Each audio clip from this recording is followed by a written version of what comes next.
વૈશ્વિક બજારથી નબળા સંકેત, 1.25% સુધી ઘટ્યા એશિયાના બજાર, 100 પોઈન્ટથી વધારે ઘટ્યો ગિફ્ટ નિફ્ટી. તો બીજી તરફ ફેડ વ્યાજદર ઘટાડવામાં વાર લગાડે એવી આશંકાએ 1% સુધી ઘટ્યા યુએસના બજાર, 400 પોઈન્ટનો ડાઉ જોન્સમાં ઘટાડો.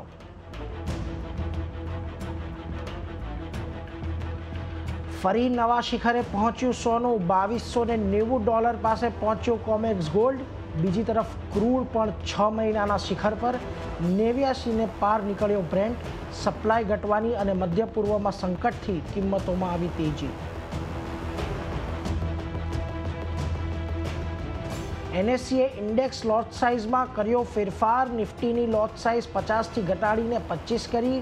મિડ કેપ સિલેક્ટ, નિફ્ટી ફાઇનાન્સના લોટ સાઇઝમાં પણ ફેરફાર, 26 એપ્રિલથી લાગુ થશે આ પરિવર્તન.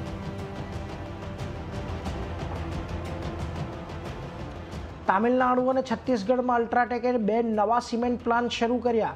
આવનારા 3 વર્ષમાં કંપની કરશે લગભગ 32,500 કરોડનું કેપેક્સ.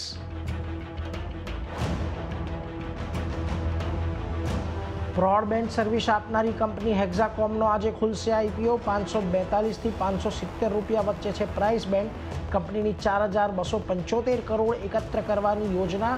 એન્કર રોકાણકારોએ લગાવ્યા ₹1925 કરોડ. ભારતીય એરટેલની સબસિડરી કંપની છે ભારતી હેક્સાકોમ. અને FY25ની પહેલી મોનિટરી પોલિસી માટે આજથી RBI MPCની બેઠક. શુક્રવારે થશે પોલિસીની જાહેરાત. વ્યાજ દરમાં ફેરફારની નથી કોઈ આશા, પરંતુ વધી શકે છે FY25માં ગ્રોથનું અનુમાન.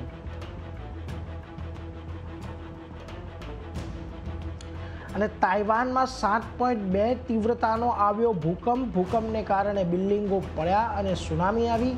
જાપાને પણ ઓકિનાવા માટે સુનામી એલર્ટ જાહેર કર્યું.